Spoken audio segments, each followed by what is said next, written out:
साल 2000 की शुरुआत। न्यू मैक्सिको के खुले आसमान के नीचे एक अत्याधुनिक सेमीकंडक्टर फैक्ट्री पूरे शांति के साथ काम कर रही है। साफ सुथरी इमारत, व्यवस्थित पार्किंग और अंदर पूरे सटीकता के साथ चलती मशीनें। बाहर से देखें तो सब कुछ बिल्कुल सामान्य लगता है। ये फैक्ट्री सिर्फ एक इमारत नहीं है, यही वो जगह है जहां से दुनिया की सबसे बड़ी मोबाइल कंपनियों के लिए ज़रूरती चिप्स बनते हैं। हर दिन लाखों मोबाइल फ़ोनों की धड़कन यहीं आके लेती है।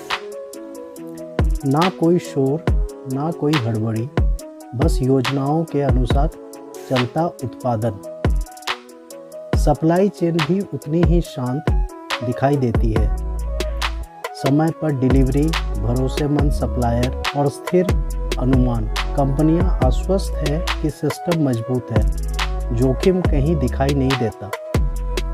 लेकिन यही शांति सबसे खतरनाक होती है, क्योंकि असली कमजोरी अक्सर वहीं छिपी होती है जहां सब कुछ सही लगता है। कोई नहीं जानता कि कुछ ही मिनटों में ये संतुलन टूटने वाला है। कोई अलार्म नहीं बजा है, कोई चेतावनी नहीं आई है। फिलहाल ये सिर्फ एक सामान्य सुबह है, एक ऐसी सुबह जो इतिहास में दर्ज होने वाली है। एक छोटे से हादसे की शुरुआत के रूप में जिसने पूरी सप्लाई चेन की नींद हिला दी। फैक्ट्री के अंदर कदम रखते ही दुनिया बदल जाती है। यहाँ धूल का एक कण भी दुश्मन है। चारों ओर सफ़ेद रोशनी, नियंत्रित तापमान और हवा तक को फिल्टर किया जाता है। तकनीशियन पूरी तरह सफ़ेद क्लीन रूम सूट में है। चेहरा ढका हुआ है, हाथ स्थिर है, हर कदम मापा हुआ। यहाँ गलती की कोई जगह नहीं है। एक छोटी सी चूक और मशीनों की मेहनत बेकार हो सकती है। मशीनें लगातार काम कर रही है। सर्किट की परतें माइक्रोन के स्तर पर चढ़ाई जा रही है। इंसान और तकनीक के बीच एक अनोखा तालमेल है। हर प्रक्रिया पहले से तय है, हर सेकंड की कीमत है। ये चिप्स सिर्फ इलेक्ट्रॉनिक पार्ट्स नहीं हैं, यही मोबाइल फ़ोन को नेटवर्क से जोड़ती है, आवाज़ को सिग्नल में बदलती है और पूरी सप्लाई चेन को गति देती है। बाहर की दुनिया को इस कमरे की नाजुकता का अंदाज़ा नहीं है। सब कुछ मजबूत लगता है, पर असल में यह सिस्टम बेहद संवेदनशील है। यहाँ शांति है, नियंत्रण है और भरोसा है। लेकिन इस परफेक्ट सिस्टम की सबसे बड़ी कमज़ोरी भी यही है। सब कुछ इतना सटीक है कि किसी भी अनदेखे झटके को सहने की गुंजाइश नहीं बचती। अचानक एक छोटी सी चिंगारी, एक मशीन के पास हल्की सी आवाज़, फिर कुछ आग। कोई विस्फोट नहीं, कोई अफरा तफरी नहीं। क्लीन रूम के अंदर हल्का धुआं फैलता है। सेंसर तुरंत सक्रिय हो जाते हैं। फायर सप्रेशन सिस्टम चालू होता है। पानी और गैस का मशीन फव्वारा मशीनों को ढक लेता है। सब कुछ ट्रेनिंग के मुताबिक हो रहा है। तकनीशियन शांत हैं। यह कोई बड़ी आग नहीं लगती। कुछ ही मिनटों में स्थिति नियंत्रण में आ जाती है। करीब 10 मिनट, बस उतना ही समय लगता है। बाहर से देखने पर यह एक मामूली घटना लगती है। मशीनें खड़ी हैं, इमारत सुरक्षित है, कोई घायल नहीं। रिपोर्ट में लिखा जाएगा फायर कंटेंट, मिनिमल डैमेज। लेकिन इस कमरे में काम करने वाले लोग जानते हैं कि असली खतरा आग नहीं थी। असल नुकसान धुएं, नमी और सूक्ष्म कणों से हुआ है, जो आंखों से दिखाई नहीं देते। सेमीकंडक्टर की दुनिया में आग से ज़्यादा खतरनाक उसका असर। यहाँ एक छोटा सा बदलाव भी पूरी प्रक्रिया को बिगाड़ सकता है। फिलहाल सब शांत है, कोई अलार्म नहीं बज रहा, कोई संकट घोषित नहीं हुआ। लेकिन इसी शांत पल में सप्लाई चेन की उल्टी गिनती शुरू हो चुकी है। आग बुझ चुकी है। फैक्ट्री के अंदर अब सिर्फ हल्की धुआं बाकी है। स्प्रिंकलर सिस्टम बंद हो चुका है। और फर्श पर पानी की पतली परत चमक रही है। मशीनें अपनी जगह खड़ी हैं, कोई टूटी हुई दीवार नहीं, कोई जली हुई केबल नहीं। इंजीनियर धीरे धीरे मशीनों का निरीक्षण कर रहे हैं, कुछ नोटिस लिए जा रहे हैं, कुछ फोटो खींचे जा रहे हैं।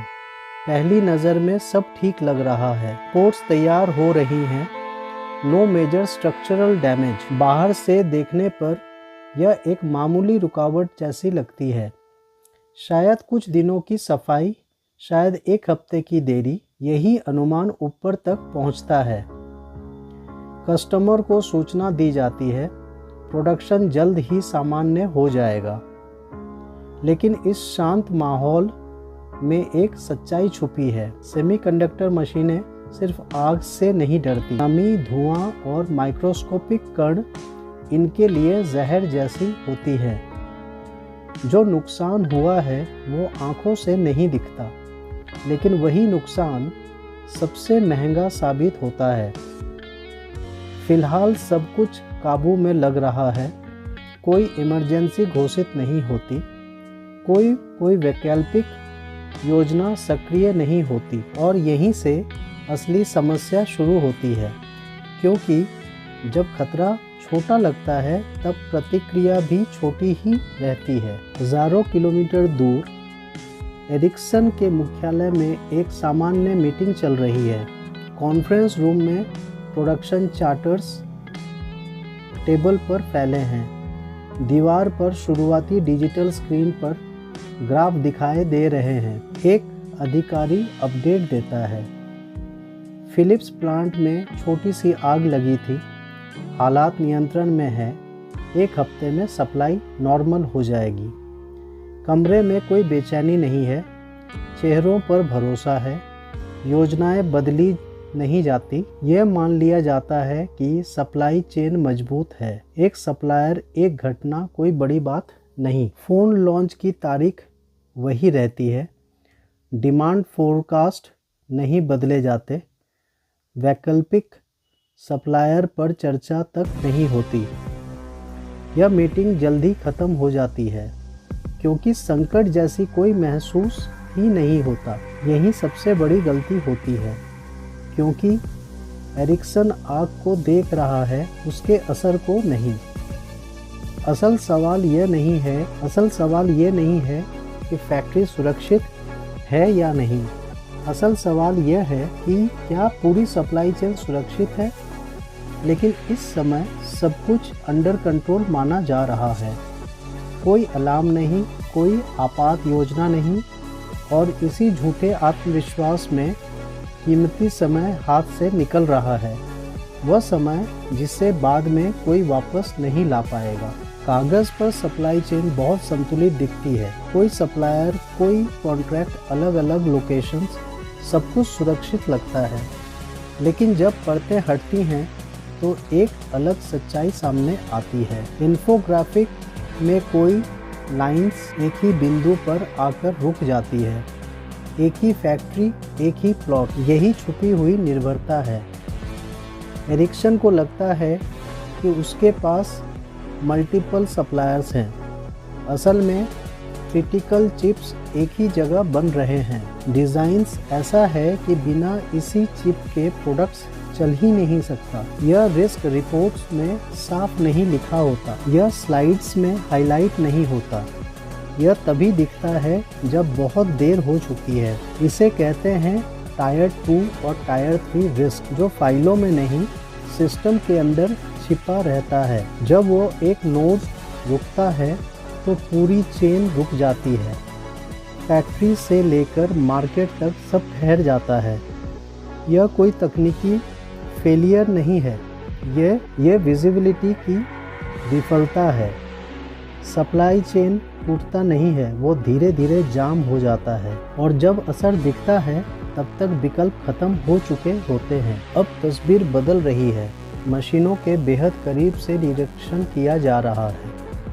जहां पहले सब ठीक लग रहा था, वहां अब समस्या साफ दिखने लगी है। उपकरणों की सतह पर पानी के सूक्ष्म निशान हैं। हवा में फैले माइक्रोस्कोपिक कण मशीनों के अंदर तक पहुंच चुके हैं। जो आँखों से दिखाई नहीं देता वही सब कुछ खतरनाक होता है। इंजीनियर्स क्लीन रूम सूट में चुपचाप काम कर रहे हैं। चेहरों पर गंभीरता है। कोई जल्दी में निष्कर्ष नहीं निकाल रहा क्योंकि हर टेस्ट समय लेता है। सेमीकंडक्टर मैन्युफैक्चरिंग में एक भी कण पूरी वेफर को खराब कर सकता है। हजारों चिप्स एक साथ बेकार हो सकते हैं और एक बार प्रक्रिया दूषित हो जाए तो उसे साफ करने में हफ्तों नहीं महीनों लगते हैं। यही सच सामने आता है। यह सिर्फ मशीन की मरम्मत नहीं है, ये पूरे प्रोडक्शन लाइन की रिकैलिब्रेशन है। डैमेज कंट्रोल अब असंभव लगने लगा है क्योंकि समय निकल चुका है। बाहर अभी भी कहा जा रहा है डिले छोटा होगा, लेकिन अंदर तक कोई जानता है ये रुकावट अस्थायी नहीं है। ये एक लंबा ठहराव है जिसका असर फैक्ट्री से कहीं आगे तक जाने वाला है। दिन बीतते जाते हैं, कैलेंडर के पन्ने तेजी से पलटते हैं। एक दिन, फिर दूसरा, फिर पूरा हफ्ता। हर तारीख पर एक निशान लग रहा है। हर निशान के साथ उम्मीद थोड़ी कम हो रही है। फैक्ट्री के अंदर मशीनें खामोश खड़ी हैं। जो लाइनें कभी 24 घंटे चलती थी अब रुकी हुई है। कोई उत्पादन नहीं, कोई आउटपुट नहीं। मीटिंग्स होते हैं, रिपोर्ट्स अपडेट होते हैं, लेकिन फैसले आगे नहीं बढ़ते। हर दिन एक नई समय सीमा दी जाती है।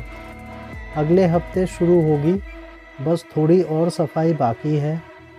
लेकिन सेमीकंडक्टर की दुनिया में समय सिर्फ पैसा नहीं होता। समय बाजार है, समय भरोसा है। इस बीच दूसरे ग्राहक सक्रिय हो चुके हैं। जो पहले पहुंचे वही सीमित क्षमता हासिल कर रहे हैं, बाकी इंतज़ार कर रहे हैं। यहाँ कोई अचानक संकट नहीं दिखता, बस धीरे धीरे फिसलता हुआ नियंत्रण है। सबसे खतरनाक देरी वही होता है जो निकटिए नहीं लगता। जब तक कैलेंडर के पन्ने रुकते हैं तब तक सप्लाई चेन पहले ही टूट चुकी होती है, और जब असर दिखता है तब सवाल कब ठीक होगा का नहीं रह जाता, बल्कि क्या अब बहुत देर हो चुकी है का बन जाता है। जहां कुछ कंपनियां इंतज़ार कर रही थी, वहीं नोकिया ने कदम बढ़ा दिए। खबर मिलते ही नोकिया की टीम फैक्ट्री पहुंचती है। इंजीनियर, सप्लाई चेन मैनेजर्स और डिज़ाइन एक्सपर्ट्स। टेबल पर लैपटॉप खुले हैं, तकनीकी ड्राइंग्स फैली हुई है। चर्चा साफ और सीधी है, क्या विकल्प है और कितनी जल्दी। यहाँ कोई अनुमान पर भरोसा नहीं किया जा रहा, तथ्यों पर काम हो रहा है। नोकिया समझता है कि समस्या आग नहीं है, समस्या समय है। टीमें चिप डिज़ाइन में बदलाव पर काम शुरू करती है, ऐसे बदलाव जिनसे दूसरे सप्लायर्स की चिप्स भी इस्तेमाल हो। साथ ही वैकल्पिक फैक्ट्रियों में सक्षमता सुरक्षित की जाती है। यह आसान नहीं है, लेकिन देरी और भी महंगी है। ये प्रतिक्रिया सिर्फ तकनीकी नहीं है, ये नेतृत्व का फैसला है। नोकिया सप्लायर को सिर्फ ऑर्डर देने वाला नहीं बनता, वो पार्टनर बन जाता है। यही फ़र्क पैदा करता है। जब एक कंपनी इंतज़ार कर रही है और दूसरी कार्रवाई करती है, तो सप्लाई चेन में जीत पहले ही तय हो जाती है।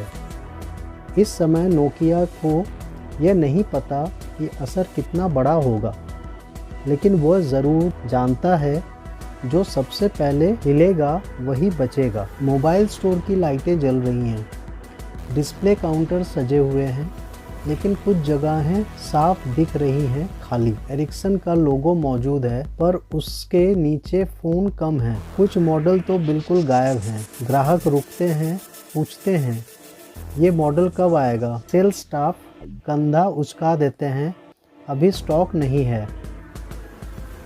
यह कोई बड़ा शोर नहीं है, कोई खबर ब्रेक नहीं हो रही, लेकिन बाज़ार में एक साइलेंट सिग्नल फैल रहा है। जब प्रोडक्ट शेल्फ पर नहीं होता तो ब्रांड भी धीरे धीरे गायब होने लगता है। ग्राहक विकल्प देखते हैं, पास ही दूसरी कंपनियों का फ़ोन उपलब्ध है, पूरे रेंज, पूरे रंग, बिना इंतज़ार। निर्णय यही हो जाता है, कोई संकट नहीं, बस एक छोटा सा स्विच। हर खाली सेल्फ एक खोया हुआ ऑर्डर है। हर खोया हुआ ऑर्डर एक आदत बदल देता है। सप्लाई चेन की समस्या अब फैक्ट्री की नहीं रही, यह अब बाज़ार की समस्या बन चुकी है। और जब असर ग्राहक तक पहुंचता है तो नुकसान सिर्फ देरी का नहीं होता, वो भरोसे का होता है। एरिक्सन के लिए ये कभी स्थायी नहीं लगती, ये बाज़ार से धीरे धीरे बाहर होने का संकेत बन जाती है। अब असर साफ दिखने लगता है, कोई अफवाह नहीं, कोई अंदाज़ा नहीं, सिर्फ आंकड़े। स्क्रीन पर एक ग्राफ है, एक लाइन धीरे धीरे नीचे जाती हुई एरिक्सन, दूसरी लाइन स्थिर, फिर ऊपर की ओर प्रतिस्पर्धता। यह गिरावट अचानक नहीं है, यह हर खाली सेल्फ, हर मिस्ड डिलीवरी और हर खोए हुए ग्राहक को जोड़ है। मार्केट शेयर कोई भावना नहीं होता, यह निर्णयों का नतीजा होता है। एरिक्सन की टीमें अब सवाल पूछ रही हैं, डिमांड कहाँ चली गई, रिकवरी में इतना समय क्यों लग रहा। लेकिन बाज़ार इंतज़ार नहीं करता, जहाँ सप्लाई रुकती है वहाँ विकल्प आगे बढ़ते हैं। ग्राफ की हर छोटी गिरावट एक चेतावनी होती है, पर ये चेतावनियाँ धीरे आती हैं, इसलिए अनदेखी हो जाती हैं। प्रतिस्पर्धा कंपनियाँ सिर्फ बेहतर मार्केटिंग नहीं कर रही, वे बस मौजूद हैं जहाँ एरिक्सन नहीं है। ये डेटा किसी एक फैक्ट्री की कहानी नहीं बनता, ये पूरी सप्लाई चेन की कीमत दिखाता है। अब नुकसान केवल राजस्व तक सीमित नहीं है, ब्रांड की ताकत कमज़ोर हो रही है, विश्वास टूट रहा है, और जब बाज़ार का ग्राफ दिशा बदल ले तो उसे वापस मोड़ना आग बुझाने से कहीं ज़्यादा मुश्किल हो जाता है। कॉरिडोर शांत है, दीवार पर एरिक्सन का लोगो अब भी लगा है, लेकिन माहौल पहले जैसा नहीं रहा। एक एक कर सीनियर एग्जीक्यूटिव्स मीटिंग रूम से बाहर निकलते हैं, चेहरे पर थकान है, कदम धीमे हैं, यह कोई अचानक लिया हुआ फैसला नहीं है। ये महीनों की देरी, टूटती सप्लाई और खोते बाजार का नतीजा है। कभी जो मोबाइल फ़ोन इंडस्ट्री का लीडर था, आज वही सवालों के घेरे में है। क्या हम इसे अकेले संभाल सकते हैं? आंकड़े साफ हैं, रिकवरी बहुत धीमी है, नुकसान बहुत बड़ा। यहाँ तकनीक ने साथ नहीं छोड़ा, यहाँ सिस्टम ने धोखा दिया। आखिरकार फैसला होता है मोबाइल फ़ोन बिजनेस से बाहर निकलने का, एक जॉइंट वेंचर, एक नई दिशा। ये हार की घोषणा नहीं है, यह एक रणनीतिक स्वीकारोक्ति है कि कुछ गलतियाँ इतनी महंगी होती हैं कि उनसे बाहर निकलना ही सबसे समझदारी भरा कदम बन जाता है। ये कॉरिडोर सिर्फ एक ऑफिस स्पेस नहीं है, यह कॉरिडोर सिर्फ एक ऑफिस स्पेस नहीं है, यह एक युग के ख़त्म होने का प्रतीक है। और इस खामोश चलने में एक सबक छिपा है। सप्लाई चेन में छोटी चूक कभी कभी पूरे बिजनेस मॉडल को बदल देता है। एक ही फ्रेम में दो तस्वीरें हैं, एक तरफ मजबूत जुड़ी हुई चेन, दूसरी तरफ टूटी हुई कड़ियाँ। यही सप्लाई चेन की असली सच्चाई है। सप्लाई चेन सिर्फ लॉजिस्टिक्स नहीं होती, ये निर्णयों, डिज़ाइन और जोखिम समझने की क्षमता का सिस्टम होती है। पहला सबक साफ है, रिस्क हमेशा वहीं होता है जहां आप उसे देख नहीं रहे होते। टायर 1 से आगे की विजिबिलिटी अब विकल्प नहीं, ज़रूरत है। दूसरा सबक, स्पीड। परफेक्ट जानकारी का इंतज़ार अक्सर सबसे महंगा गलती बन जाता है। जो जल्दी प्रतिक्रिया देता है वही नुकसान कम करता है। तीसरा सबक, डिज़ाइन फ्लेक्सिबिलिटी। अगर एक पार्ट रुकते ही पूरा प्रोडक्ट रुक जाए तो वो इनोवेशन नहीं, कमजोरी है। मजबूत चेन संयोग से नहीं बनता, वो सवाल पूछने से बनती है। अगर ये रुक गया तो क्या? टूटी हुई चेन हमें सिखाती है कम लागत का पीछा करते हुए अक्सर हम लचीलेपन खोजते हैं। यह केस स्टडी अतीत की कहानी नहीं है, ये आज के बिजनेस के लिए चेतावनी है, क्योंकि असली चिंगारी कभी भी लग सकती है और फ़र्क सिर्फ इतना होगा, आपकी चेन मजबूत थी या पहले से ही खिंच चुकी थी। शाम ढल रही है, आसमान गहरे रंगों में बदल चुका है।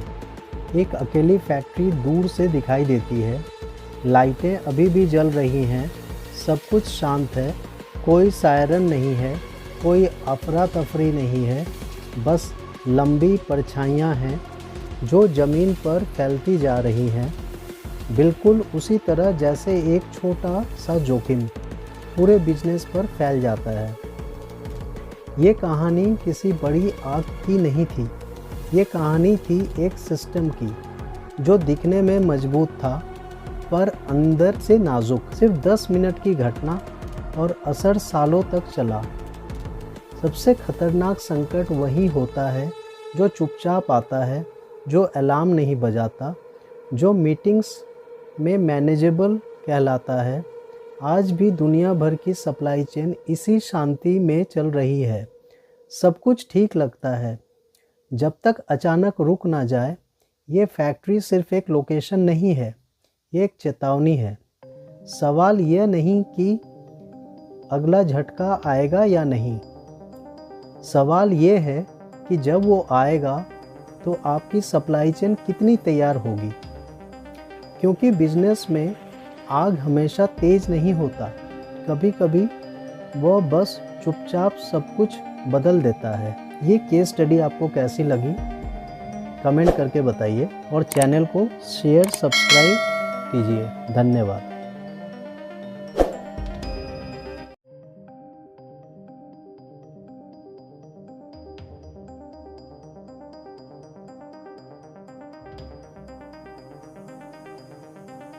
Hello friends, I welcome you in this channel again. Today we'll learn about what are the reasons supply chain fail because lack of visibility. Most supply chain don't fail because of pandemic, war or inflation. They fail long before that because leaders are flying blind. If you don't know where your inventory is, what your suppliers are doing, or what customers will demand next, your supply chain is already broken. You just don't know it yet. Today I will show you why lack of visibility is the number one reason supply chain fail and what smart companies do differently. When people hear visibility, they think dashboards, software, fancy charts. That's not visibility, that's decoration. True supply chain visibility means 3 simple things. You know what's happening now. You understand what will happen next. You can act before damage happens. Most companies only see the past. By the time a report shows a problem, the problem has already cost money.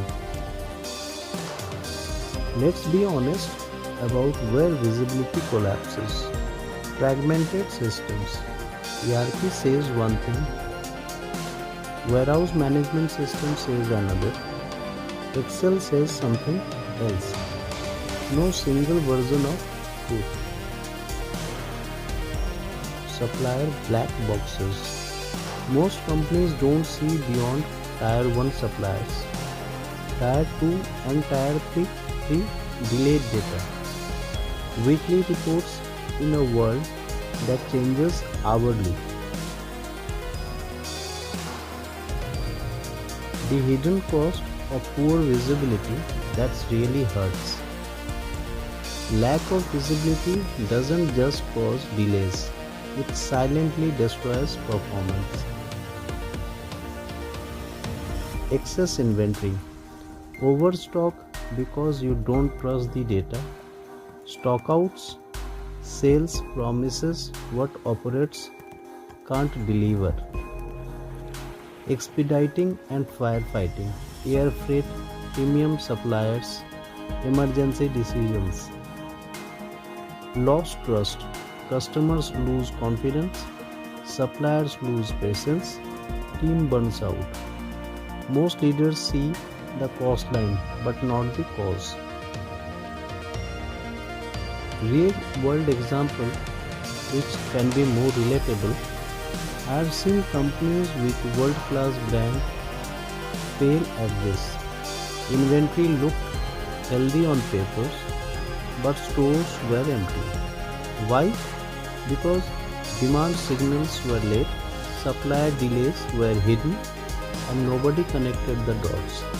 The data existed, the visibility didn't.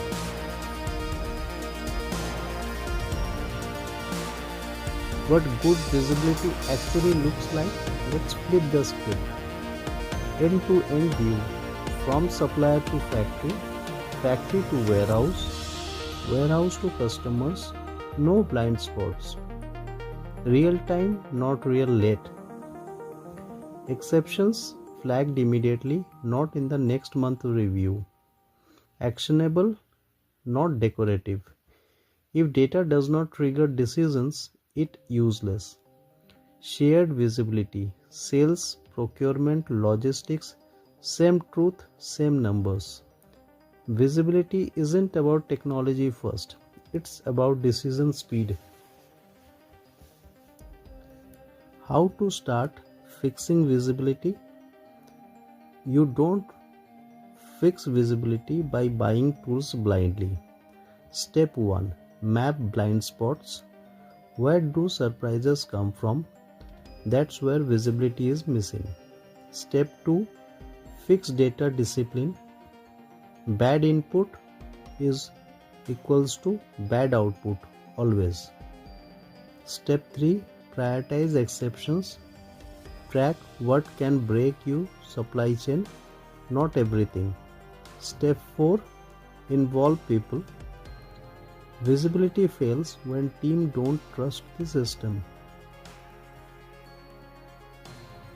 Supply chain don't collapse overnight.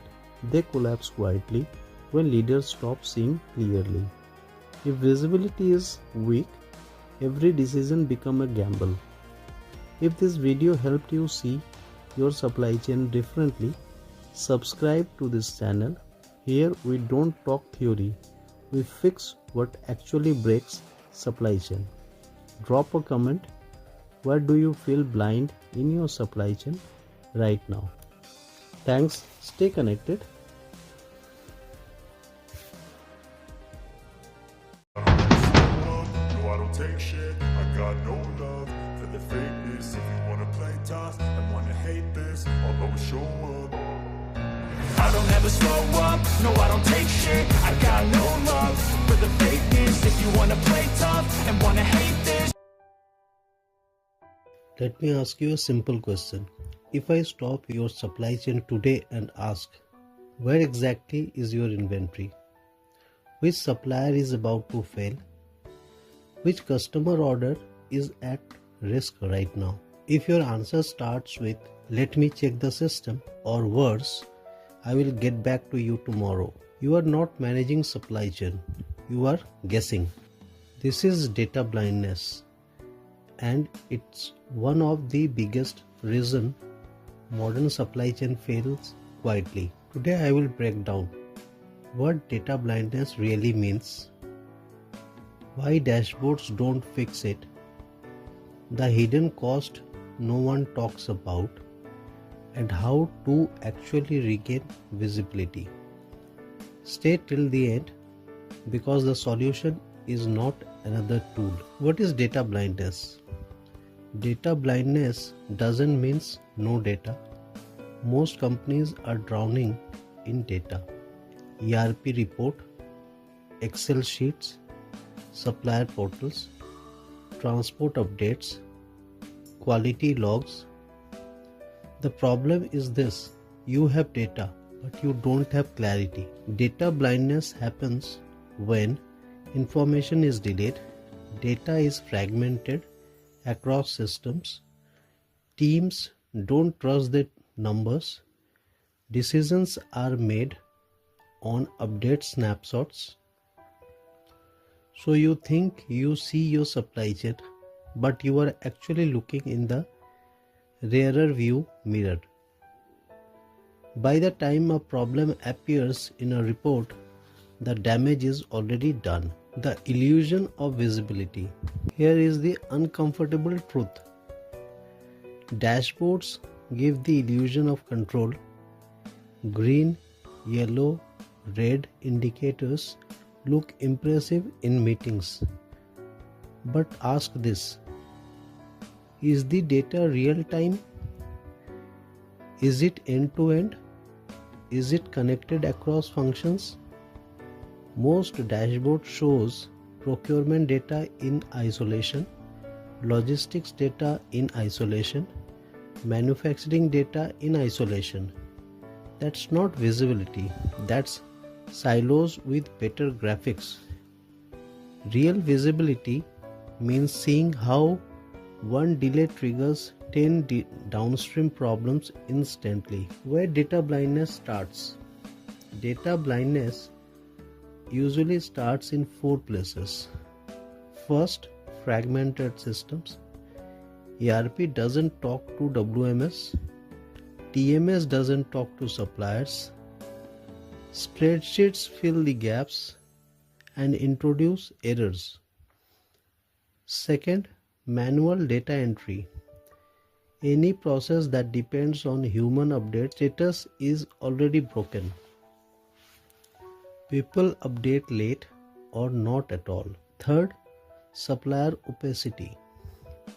Tier 2 and Tier 3 suppliers are invisible. You only notice them when something goes wrong. Fourth, functional thinking. Each team optimizes their own KPI. No one owns the flow. When no one owns the flow, no one sees the full picture. The real cost of data blindness. Data blindness is expensive, but not in obvious way. It shows up as excess inventory just to be safe, expedited freight cost, missed customer commitments, firefighting culture, burn out teams. Worst of all, leaders make big strategic decisions based on partial truth. New suppliers, new market, new capacity, all decided with blind spots baked in. That's how small data gap turned into enterprises level failures. Why more tools don't fix the problems? Most companies respond like this: we need a new tool. So they buy another visibility platform, another analytics layer, another AI dashboard, but the core problem remains: poor data quality, no ownership, no decision accountability. Technology doesn't create visibility, behavior does. If teams don't act on insights, data is just decoration. What really visibility actually looks like? Real supply chain visibility has 3 traits. 1. End-to-end flow. From supplier raw material to customer delivery, no breaks. 2. Event-based, not report-based. You don't wait for a weekly report. You respond to expectations in real time. Third, decision-ready data. The system doesn't just say what happened. It suggests what to do next. And most importantly, someone is accountable for acting on the insight. Visibility without action is noise. How to start fixing data blindness. You don't fix data blindness overnight, but you can start today. Step 1. Map your decision points, not your system. Ask, where do we lose time? Where do decisions get delayed? Where do teams argue about data accuracy? Step 2. Focus on critical flows, not everything. Fix visibility there first. Step 3. Make visibility someone's job. Pick one product, one lane, one supplier group, not IT, not analytics, a business owner. Because if everyone owns visibility, no one does. Supply chain don't fail because people are careless. They fail because leaders are blind to what's really happening. If you can't see your supply chain clearly, you can't control it. And if you can't control it, you are always reacting. If this video helped you see data blindness differently, like, subscribe and share it with someone who still thinks dashboard equal visibility. And tell me in the comments, where do you feel the biggest blind spot in your supply chain today? See you in the next one. Thank you. No, I don't take shit. I got no love for the fakeness. If you wanna play tough and wanna hate this, I'll always show up. I don't ever slow up. No, I don't take shit. I got no love for the fakeness. If you want.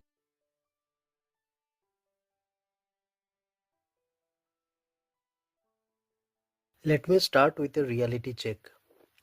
If your demand forecast was truly accurate, you would not be carrying excess inventory and missing sales at the same time. Yes, that's exactly what most companies faces. So, here is the uncomfortable truth. Most demand forecasts are wrong, not because teams are inconsistent, but because forecasting is treated like a math problem, not a business problem. Today I will explain why forecasts fail even with advanced tools, the hidden assumption no one questions, and how to fix forecasting so it actually helps decisions.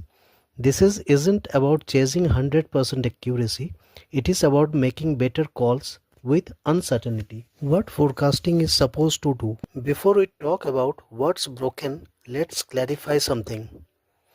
The job of a demand forecast is not to predict the future perfectly. Its real purpose is to reduce uncertainty, support inventory and capacity decisions, help teams prepare for variability. But in many organizations, forecasts have become a number to defend in meetings, a target to blame when things go wrong, or worse, a spreadsheet exercise updated once a month. When forecasts lose their decision context, accuracy stops mattering. The number one reason forecasts fail: bad assumptions. Most forecasts are built on assumptions that quietly break over time. Assumptions 1. The past will repeat itself. Historical data is useful until market shifts, promotions changes, or customer behave differently. Assumption 2. Demand is stable. In reality, demand is noisy, lumpy, and influenced by events. Assumption 3. One forecast fits all decisions. But strategic planning, replenishment, and execution need different views. When assumptions go unchallenged, even the best model produce confident but wrong numbers. The data problem nobody talks about. Here is a hard truth. Most forecasting problems are not modeling problems. They are data problems. Common issues included sales data mixed with stockout data, promotions treated as normal demand, one-time spikes out, no visibility into lost sales, so the forecast is trained on distorted histories. Garbage in doesn't always look like garbage out. It often looks very precious and very wrong. Organizational blind spots. Forecasts don't fail alone. Organizations help them fail. Sales overstates to secure inventory. Operations understates to protect capacity. Finance wants predictability. No one owns forecast quality end to end. This turns forecasting into a negotiation, not an analytical process. When forecasts become political, accuracy becomes secondary to alignment. Why more tools don't fix forecasting? When forecasts disappoint, companies usually respond the same way. They buy better software, AI forecasting, machine learning, advanced algorithms. But here is the problem: tools don't fix broken processes. If inputs are flawed, feedback loops are missing, forecasts aren't reviewed against outcomes, they even AI just automate the wrong logic faster. Then even AI just automates the wrong logic faster. Technology amplifies behavior, good or bad. How to actually fix demand forecasting? So what works? First, segment your demand. Not all products behave the same. High volume, stable items need a different approach than volatile or seasonal ones. Second, separate signal from noise. Strip out promotions, stockouts, and one-off event before forecasting. Third, forecast for decisions, not accuracy. Ask, what decision will this forecast support? Inventory, capacity, financial planning. Different decisions need different forecast horizons and details. Fourth, close the feedback loop. Track forecast versus actual. Learn from errors. Adjust assumptions regularly. Forecasting should be learning system, not a static report. A better mindset for forecasting. The best companies don't chase perfect forecasts. They design systems that absorb forecast error. They build buffer where needed, flexible capacity, clear escalation triggers. They assume forecasts will be wrong and plan accordingly. This mindset shift alone improves performance more than any algorithm. Most demand forecasts are wrong. That's not the failure. The failure is pretending they are right. If you treat forecasting as a decision support tool, not a prediction contest, you will stop reacting and start preparing. If this video helped, like, subscribe and share it with someone still fighting forecasting accuracy instead of fixing process, and tell me in the comment, what's the biggest reason your forecasts miss the mark today? See you in the next video. Keep watching.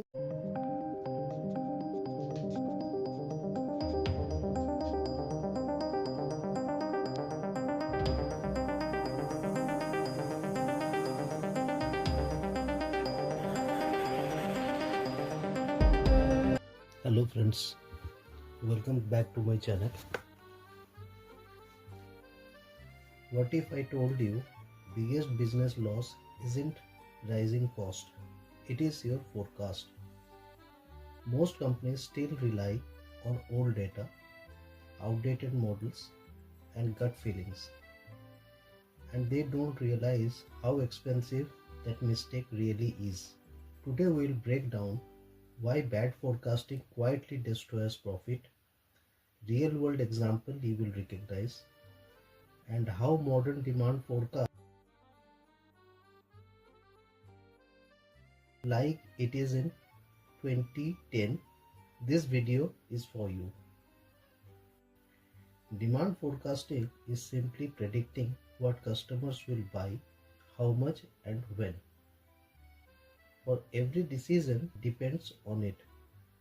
How much to produce, what to stock, where to invest money. A good forecast is equals to smooth operation. A bad forecast equals to chaos. And yet, many businesses still treat forecasting like a monthly ritual instead of a strategic weapon. Here is the common approach. Last year, sales plus 5%. Sounds familiar? The problem is simple. Old data reflects a world that no longer exists. Customer behavior changed because of inflation, new competition, social media trends, weather events, supply disruptions. When you use old data alone, you are driving forward while looking in the rear view mirror. When demand is underestimated, shelves go empty. Customers don't wait, they switch brands. Lost sales today equals to lost loyalty tomorrow. Overestimating demand is just as dangerous.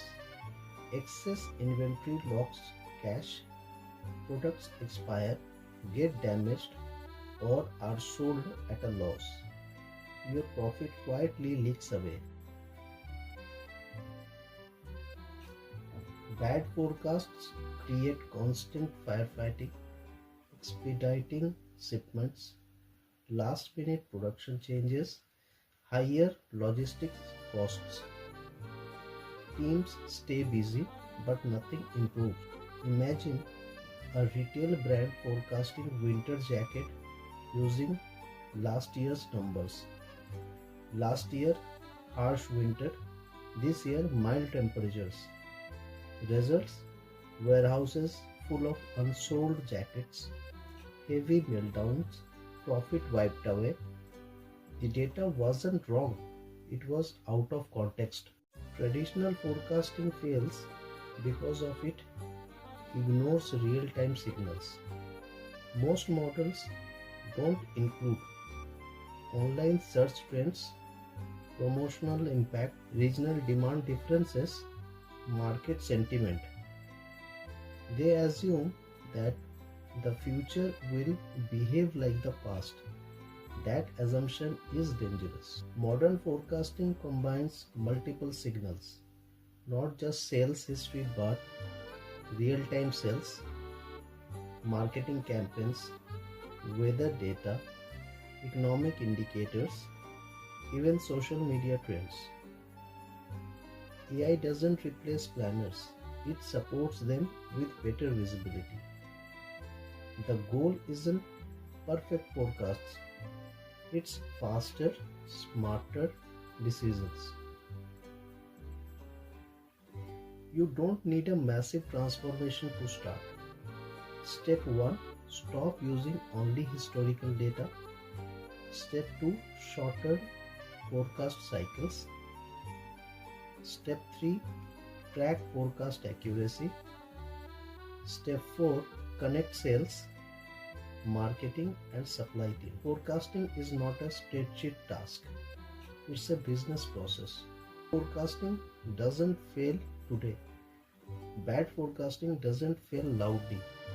It fails quietly, month after month. So ask yourself, are you predicting demand or just repeating the past? If this video helped, like, share and subscribe. More real supply chain insights coming every week.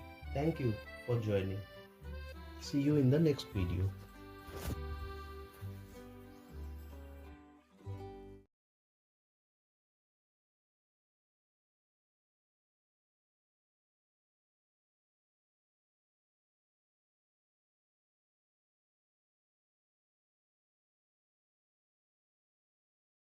Welcome, futuristic logistics enthusiasts.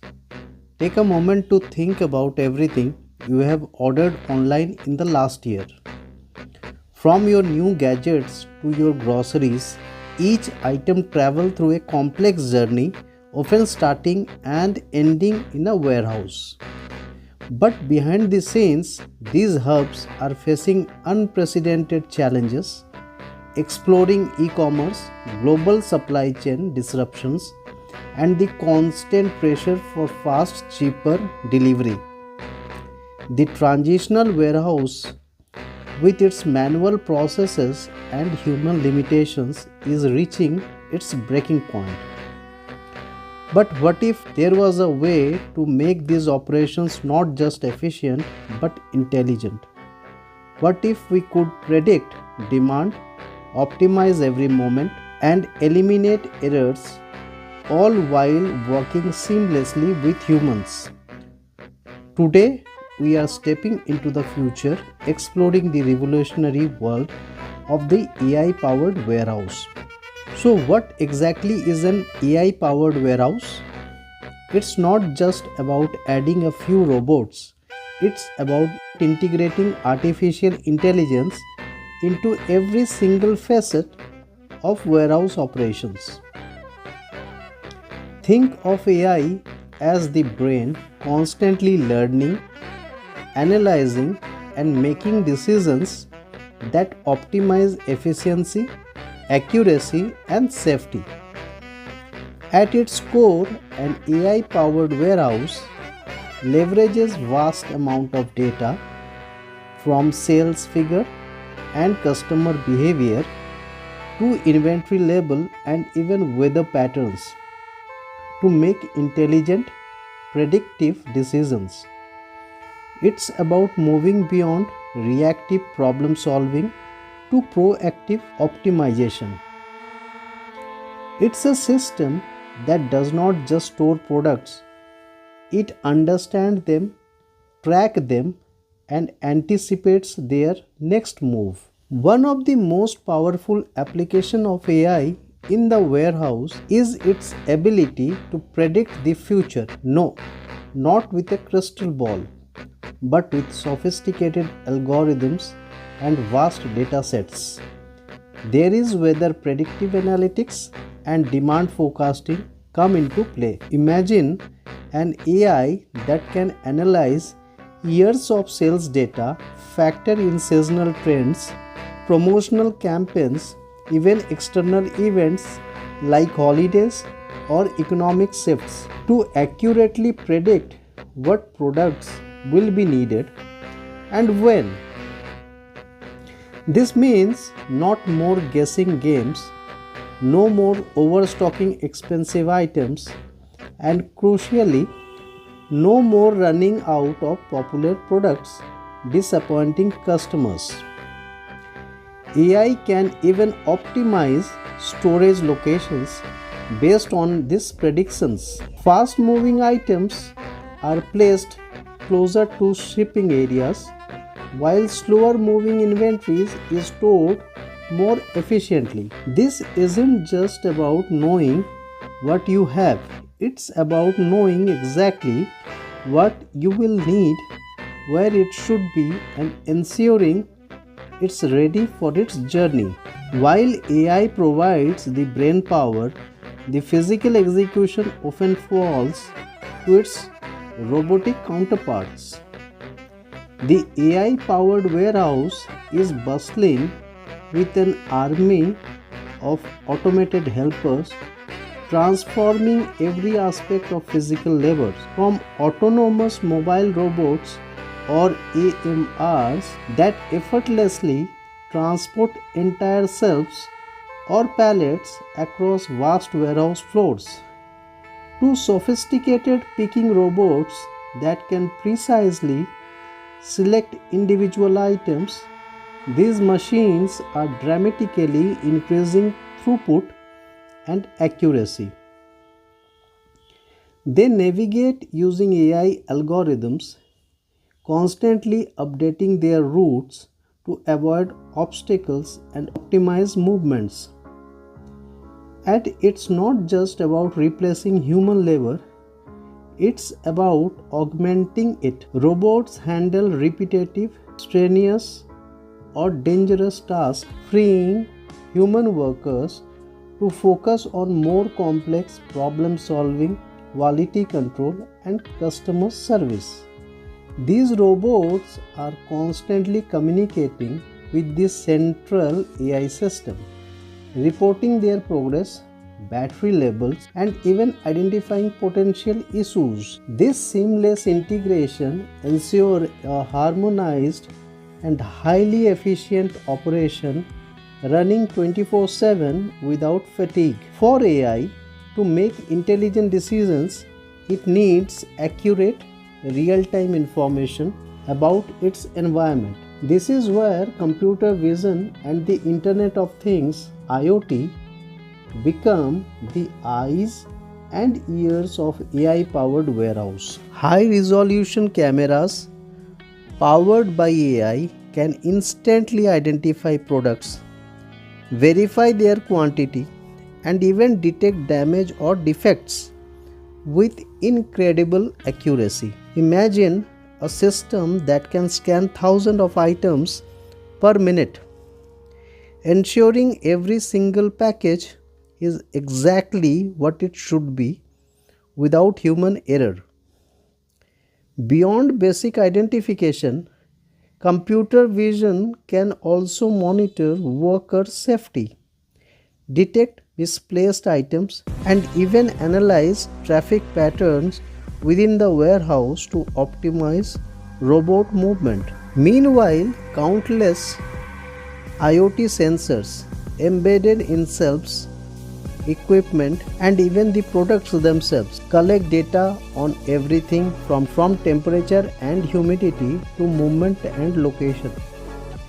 This constant stream of data feeds into the AI, providing a comprehensive real-time digital twin of the entire operation, like the warehouse has a nervous system feeling and reacting to every change instantly.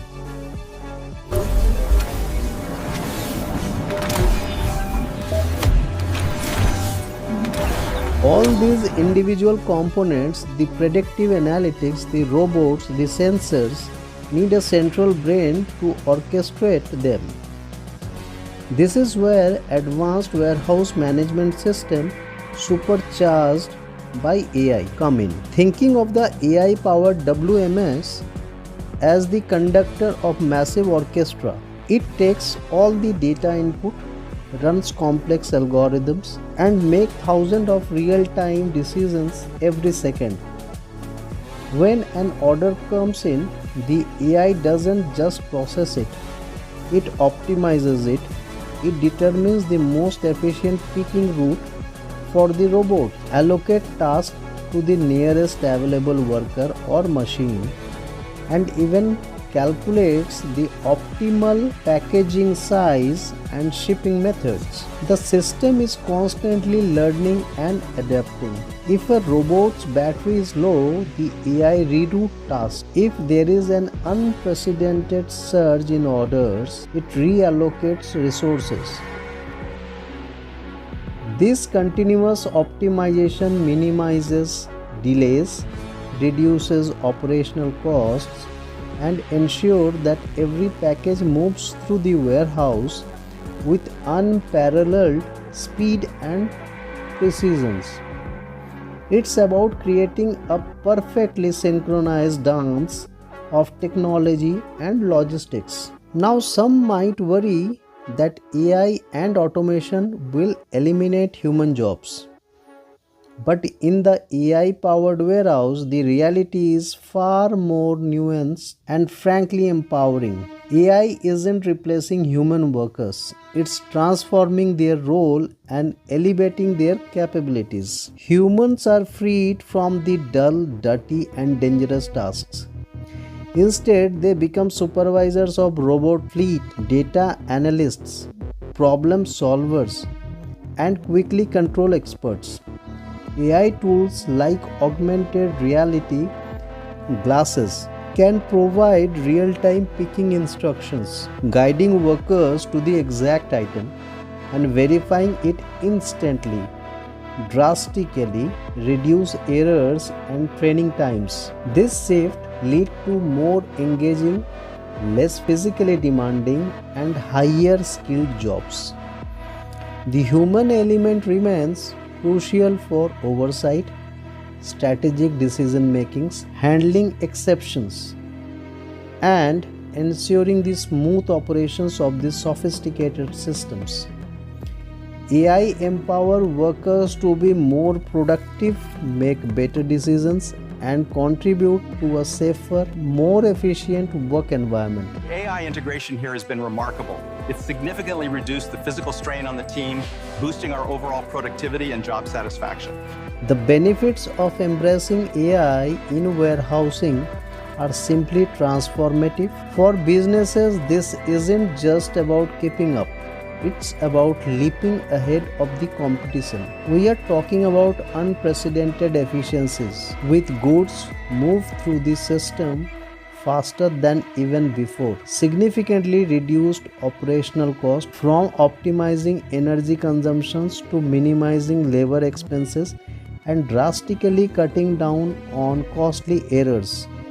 Near perfect accuracy in inventory management and order fulfillment, leading to happier customers and fewer returns. Beyond the numbers, there are improved worker safety as robots handle the most hazardous tasks, and critically enhanced scalability and flexibility, allowing businesses to easily adapt to market fluctuations and peak seasons without massive overhauls. Ultimately, it all boils down to one thing: delivering on promises, delighting customers, and securing a sustainable, profitable future. Of course, no revolution comes without its challenges. Implementing an AI-powered warehouse requires significant upfront investment, robust cybersecurity measures to protect sensitive data, and careful planning for integrating with existing systems. It's a complex undertaking that demands strategic visions, but the trajectory is clear. As technology continues to evolve, we'll see even more sophisticated AI model, more versatile and affordable robots, and seamless integration across global supply chain. Imagine warehouses that can perform predictive maintenance on their own robots, order spare parts before they even fail, or even collaborate with other warehouses in real time to optimize global shipping routes. The future holds warehouses that are not just smart but truly intelligent, anticipating needs, adapting to change, and operating with a level of precision and efficiency we could only dream of just a few years ago. We have journeyed into the heart of AI-powered warehouse, a place where innovation isn't just buzzword but the driving force behind every operation. From anticipating demand to orchestrating robotic armies, AI is fundamentally reshaping how goods are stored, moved, and delivered. This isn't a distant science fiction fantasy. It's a rapidly approaching reality that promises to unlock unprecedented level of efficiency, cost saving, and customer satisfactions for business worldwide. The future logistics is intelligent, interconnected, and undeniable air power. What are your thoughts on the AI powered warehouse? Do you see it's a revolutionary leap, or do you have concerns? Let us know in the comment below. If you enjoyed this glimpse into the future, hit that like button, share the video, and subscribe to our channel for more insights into the technology reshaping our world. Thank you for watching this video. I will come back with a new topic very soon, which is very informative and for day-to-day implementation. Thank you once again.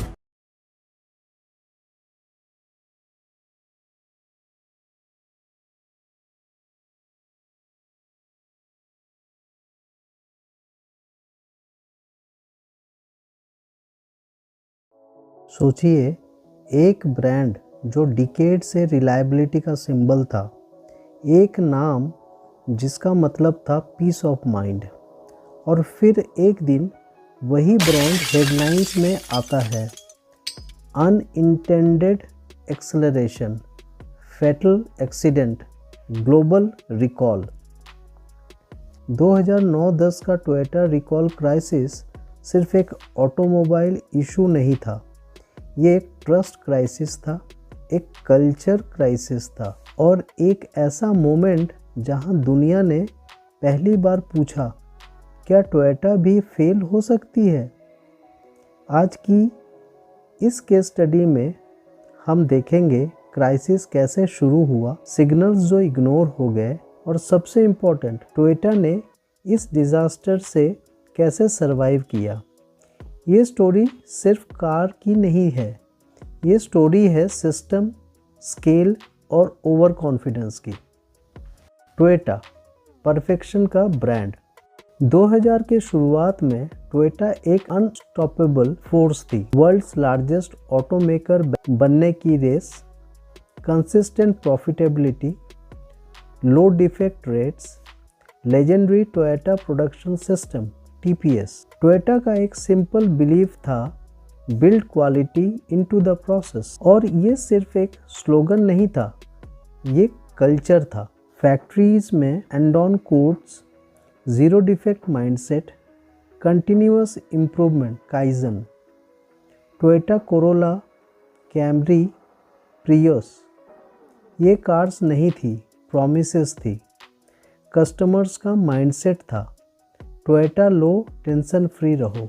और यहीं से story का सबसे dangerous phase शुरू होता है, growth के पीछे भागना। अर्ली 2000 में टोयोटा ने एक एग्रेसिव गोल सेट किया, we will become the world's number 1 automaker. इस गोल के साथ कुछ मेजर शिफ्ट आए, रैपिड ग्रोथ एक्सपेंशन, नए प्लांट्स, नए सप्लायर्स, नए markets, fast product launches, cost pressure, platform sharing, common components across models, suppliers consolidation, cultural dilution, Japan centric decision making, local market feedback slow हो गया, engineers और frontline teams की आवाज़ कमज़ोर पड़ने लगी।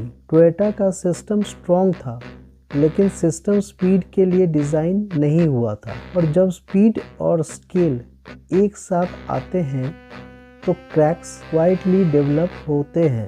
पहला सिग्नल, स्टिकी पेडल्स। 2007-8 के अराउंड कुछ कस्टमर्स ने कंप्लेन करना शुरू किया, एक्सेलरेटेड पेडल स्लो रिटर्न कर रहा है, floor mat interference, car unexpected speed ले रहा है।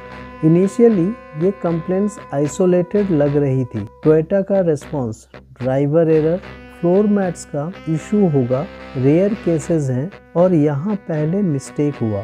टोयोटा ने प्रॉब्लम को सिस्टमेटिक नहीं माना, उन्होंने यूज एनोमली माना। जब एक्सीडेंट्स हेडलाइंस बन गए, अगस्त 2009 कैलिफोर्निया में एक लेक्सस ES 350 क्रैश हुआ, 4 लोगों की डेथ हो गई। 911 कॉल रिकॉर्ड हुए, ड्राइवर चिल्लाता रहा, we are in trouble, there is no brakes. ये कॉल मीडिया में आ गया, पब्लिक सेंटिमेंट इंस्टेंटली चेंज हो गया। अब ये सिर्फ टेक्निकल इशू नहीं रहा, ये ह्यूमन ट्रेजेडी बन चुका था, और जब ह्यूमन लाइव्स इन्वॉल्व होते हैं तो टॉलरेंस जीरो हो जाती है। The recall explosion. लेट 2009 से अर्ली 2010 के बीच 80 लाख गाड़ियां रिकॉल की गई पूरे दुनिया में। मॉडल्स जो अफेक्ट हुए, कैमरी, कोरोला, प्रियस, लेक्सस, और इश्यूज जो बताए गए, floor mat entrapment, sticky accelerated pedals, software concern. Toyota ने प्रोडक्शन स्टॉप कर दी, डीलर्स कंफ्यूज थे, कस्टमर्स डरे हुए थे, स्टॉक प्राइस गिरने लगे, ब्रांड इमेज क्रम्बल हो रही थी, लीडरशिप साइलेंस। सबसे ज़्यादा क्रिटिसिज्म किस बात पर हुआ? टोयोटा का चुप रहना, slow response, defensive tone, technical language, empathy की कमी। अमेरिकन कंज्यूमर्स एक्सपेक्ट करते हैं से sorry first, explain letter. Toyota का अप्रोच था इन्वेस्टिगेट फर्स्ट, स्पीक केयरफुली। ये कल्चरल मिसमैच क्राइसिस को और बड़ा कर गया। एक्यो टयोडा अंडर फायर। फरवरी 2010 में यूएस कांग्रेस की हियरिंग हो रही थी। टोयोटा के CEO Akio Toyoda public testimony देते हैं। उनके वर्ड्स थे, I am deeply sorry for the accident, I take full responsibility. ये मोमेंट टर्निंग पॉइंट था। टोयोटा ने फाइनली एक्सेप्ट किया, ग्रोथ कंट्रोल से ज्यादा हो गई थी, क्वालिटी फोकस डाइल्यूट था, कम्युनिकेशन फेल हुई, एक powerful realization, we lost sight of the customer. इन सब का रूट कॉज सिर्फ पैडल नहीं, प्रोसेस था। लेटर इन्वेस्टिगेशन ने दिखाया मैकेनिकल इशू लिमिटेड थे, इलेक्ट्रॉनिक लार्जली क्लियर्ड थे, लेकिन रियल फेलियर और जगह थी। Systematic issue, supplier design change without full testing, complex global supply chain, regional feedback delay, risk signals ignored. Toyota के स्ट्रेंथ स्टैंडर्डाइजेशन, यही वीकनेस बन गया। The cost of crisis, Toyota ने पाया कि 1.2 बिलियन क्रिमिनल पेनल्टी 2014 में settlement, billions in recall and lawsuits, brand trust damage, market share loss temporary. लेकिन सबसे महंगा लॉस था moral authority on quality. Toyota's comeback strategy, Toyota collapse नहीं हुआ, वो री इन्वेंट हुआ। Key challenges, customer first culture reset, regional empowerment, quality special committees, faster escalation system, supplier risk audits. एक्यो Toyota ने कहा, no growth is worth sacrificing trust. Lesson for every business. Lesson 1, success makes you deaf. जब सब कुछ सही चल रहा हो, सिग्नल्स इग्नोर होते हैं। Lesson 2, scale hides risk, bigger system fails quietly until they don't. Lesson 3, culture then process. Strong processes भी कल्चर के बिना फेल हो जाते हैं। Lesson 4, silence is expensive. Crisis में communication delay, trust loss. Why this case still matters today? आज EV companies, technical platforms, AI systems, global supply chain सब Toyota जैसे फेज में हैं। Fast growth, complex system, customer distance. Toyota का crisis एक warning है। Excellence एक destination नहीं होता, वो डेली डिसिप्लिन होता है। The quite truth, Toyota recall crisis हमें एक अनकंफर्टेबल ट्रूथ सिखाता है। फेलियर तब नहीं होते जब सिस्टम वीक होते हैं, फेलियर तब होते हैं जब स्ट्रॉन्ग सिस्टम ओवर कॉन्फिडेंट हो जाते हैं। टोयोटा सरवाइव कर गई, पर वार्निंग क्लियर है, क्वालिटी एक लेगेसी नहीं होती, वो हर दिन अर्न करनी पड़ती है। अगर आपको ये केस स्टडी इंसाइटफुल लगी तो वीडियो को लाइक, शेयर और चैनल को सब्सक्राइब करें, क्योंकि बिजनेस में सबसे बड़ा रिस्क अक्सर वही होता है जिसमें हम सबसे ज़्यादा कॉन्फिडेंस में होते हैं। Thank you, see you again in the next video.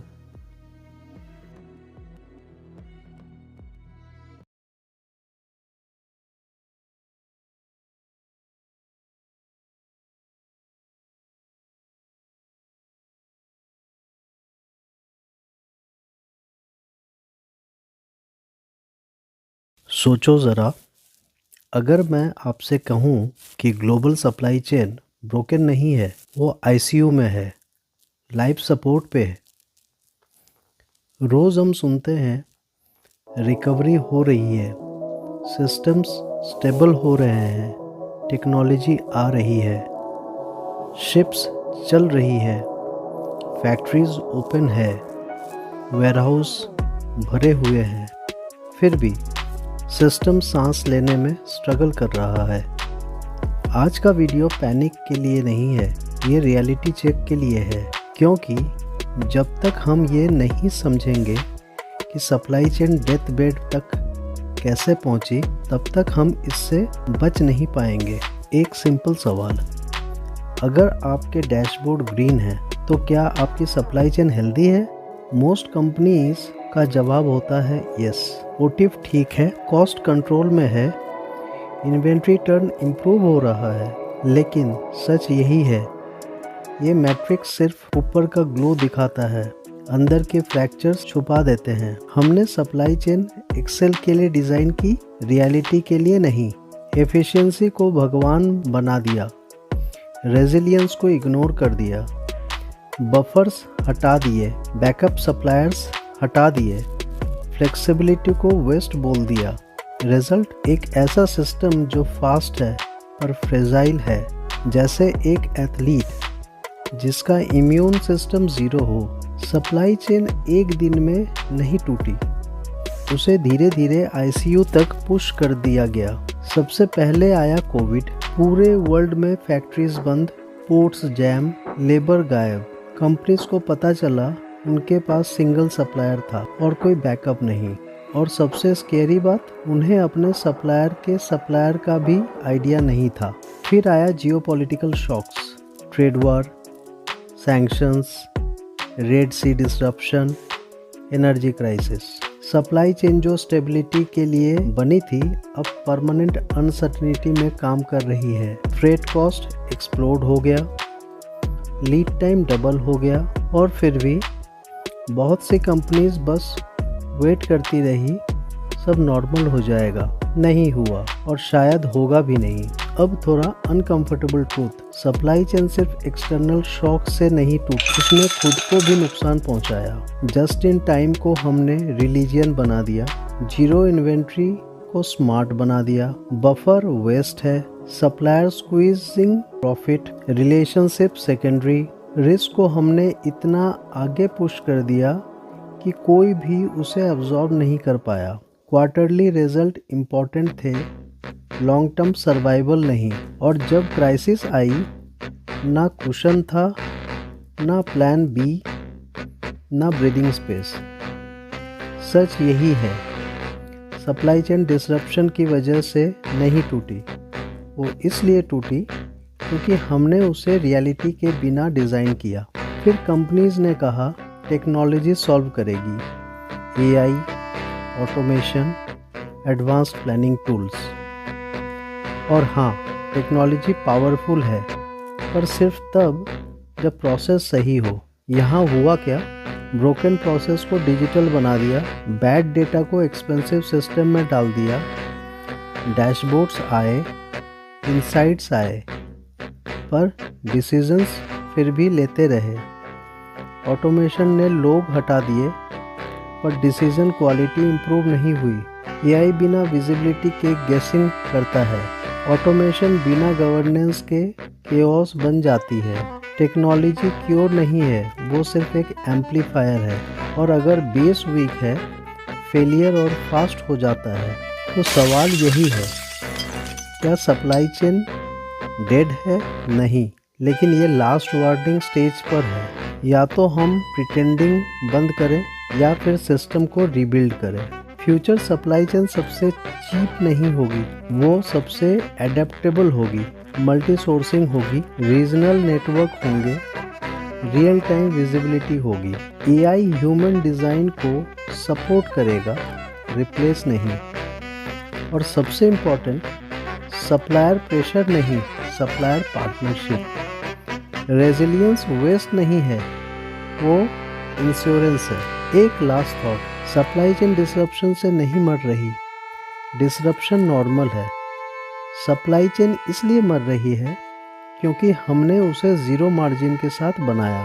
अब सवाल यही नहीं है हाउ डू वी प्रायोरिटाइज, असली सवाल है how do we survive the next shock. अगर ये वीडियो आपको सोचने पर मजबूर करे, लाइक करें, शेयर करें और सब्सक्राइब भी करें, क्योंकि better supply chain better decision से बनती है। Thank you for watching.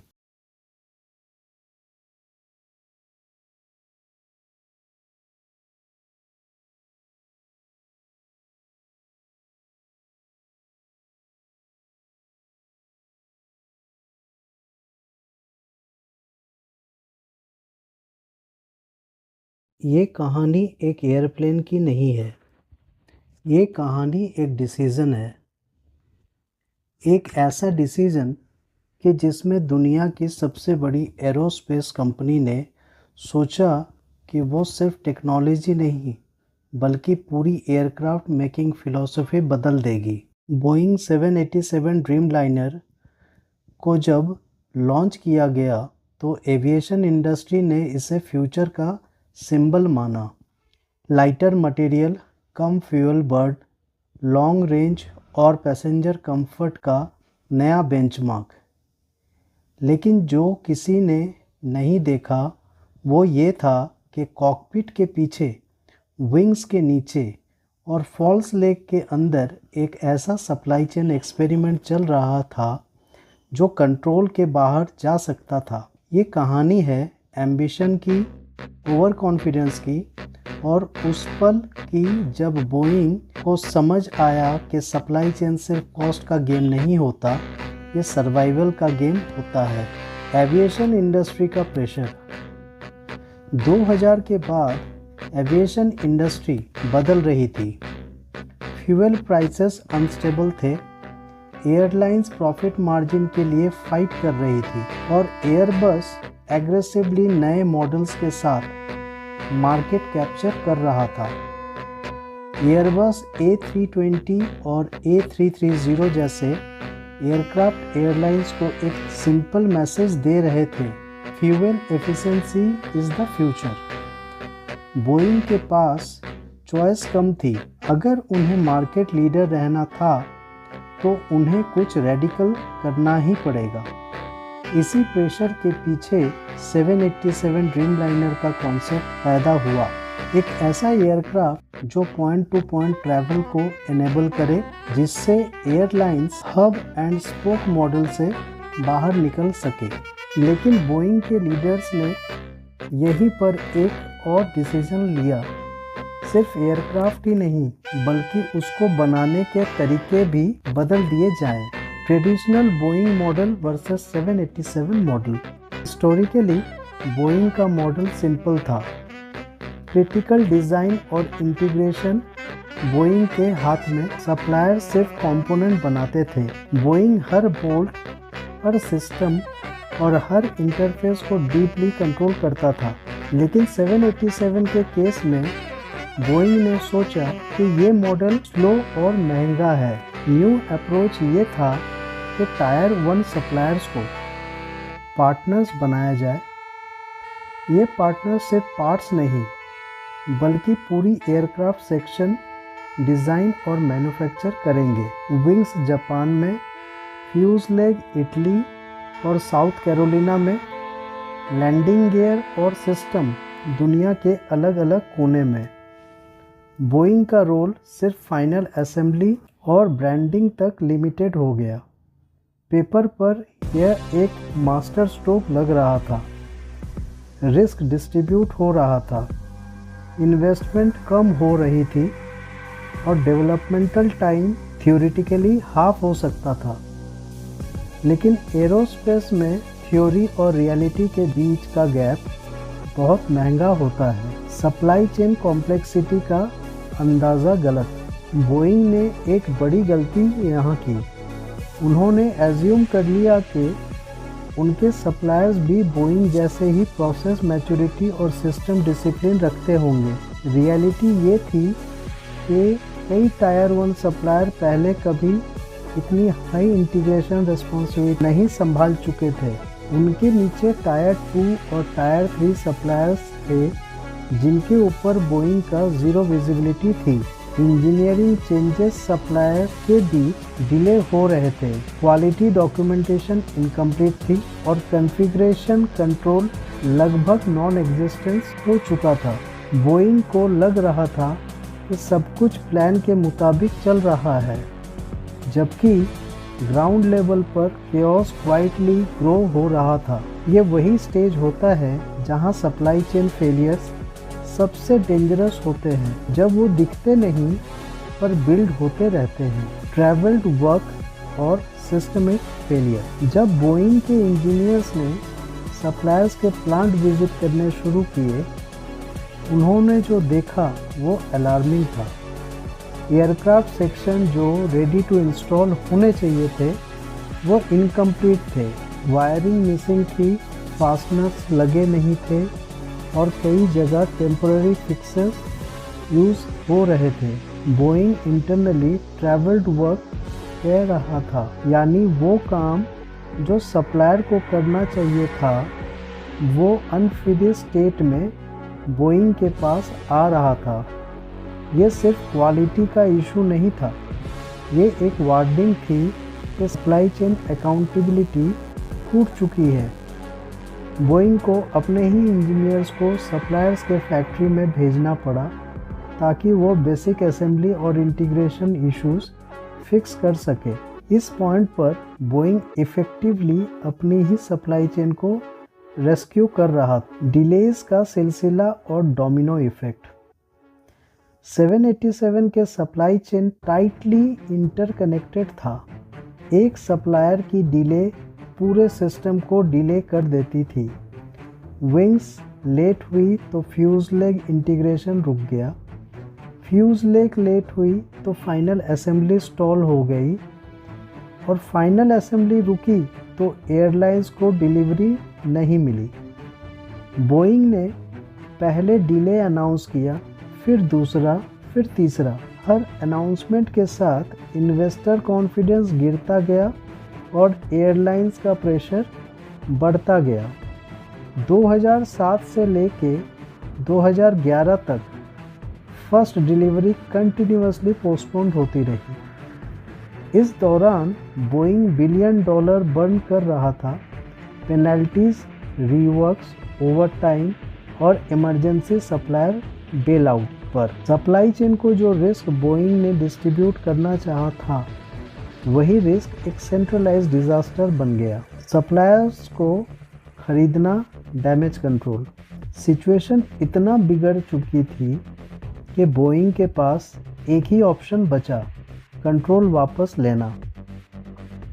Boeing ने कुछ मेजर सप्लायर्स को एक्वायर कर लिया, सिर्फ इसलिए ताकि प्रोडक्शन रुक ना जाए। ये वही सप्लायर्स थे जिन्हें बोइंग ने पहले रिस्क ट्रांसफ़र के लिए चूज़ किया था। अब वही सप्लायर्स बोइंग के बैलेंस शीट पर बर्डन बन चुके थे। ये मोमेंट सप्लाई चेन स्ट्रेटेजी का कंप्लीट यू टर्न था। बोइंग ने समझ लिया था कि एरोस्पेस जैसा high risk, high complexity industry में कंट्रोल आउटसोर्स करना एक लग्जरी नहीं बल्कि लायबिलिटी बन सकता है। बैटरी फायर और ग्लोबल ग्राउंडिंग। 2013 में जब दुनिया ने सोचा कि 787 फाइनली स्टेबल हो गया है, तब एक और शॉक आया, lithium ion battery fires. Aircraft में आग लगने की इंसिडेंट्स ने रेगुलेटर्स को फोर्स किया कि पूरे ग्लोबल 787 फ्लीट ग्राउंड कर दिया जाए। ये एविएशन हिस्ट्री का एक रेयर मोमेंट था। ये सिर्फ एक कंपोनेंट फेलियर नहीं था, बल्कि फ्रैगमेंटेड डिज़ाइन ओनरशिप और अनक्लियर अकाउंटेबिलिटी का रिजल्ट था। अलग अलग सप्लायर्स के सिस्टम परफेक्टली इंटीग्रेट नहीं हो पा रहे थे और बोइंग के पास रियल टाइम विजिबिलिटी नहीं थी। ट्रस्ट जो ऑलरेडी वीक हो चुका था, अब ऑलमोस्ट ब्रेक हो गया। क्वालिटी क्राइसिस का सेकेंड फेज। ग्राउंडिंग के बाद भी प्रॉब्लम्स ख़त्म नहीं हुई। 2020 के बाद फ्यूजलेग गैप, इंस्पेक्शन लैप्सेस और डॉक्यूमेंटेशन इश्यूज फिर से सरफेस होने लगे। FAA ने बोइंग पर स्ट्रिक्टर ओवरसाइट इम्पोज कर दी।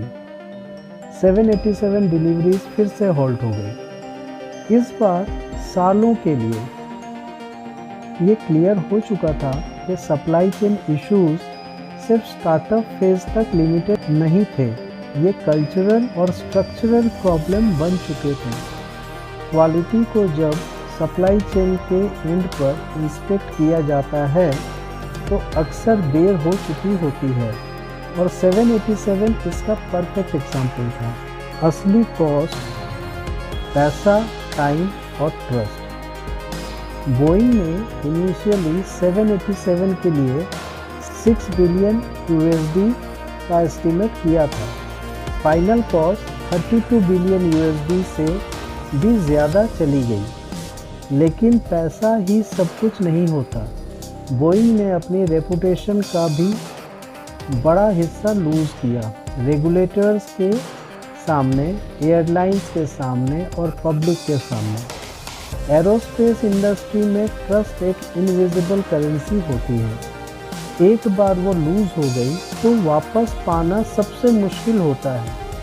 787 ने बोइंग को ये लेसन बहुत महंगी कीमत पर सिखाया। सप्लाई चेन का सबसे बड़ा सबक। आज बोइंग 787 ड्रीमलाइनर सक्सेसफुली दुनिया भर में फ्लाई कर रहा है। पैसेंजर्स कंफर्टेबल हैं, एयरलाइंस फ्यूल सेव कर रही है, लेकिन हर फ्लाइट के पीछे एक कहानी छुपी है। एक कहानी जहां स्पीड के चक्कर में कंट्रोल छोड़ दिया गया और कॉस्ट के चक्कर में कोऑर्डिनेशन सैक्रिफाइस कर दी गई।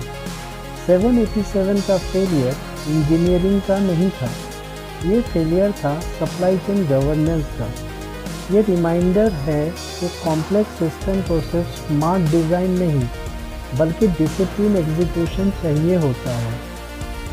और जब सप्लाई चेन फेल होती है तो दुनिया के बेस्ट प्रोडक्ट भी ज़मीन पर आ सकते हैं। दोस्तों, ये वीडियो आपको कैसी लगी? लाइक, शेयर और कमेंट्स करके ज़रूर बताइए। See you in the next video.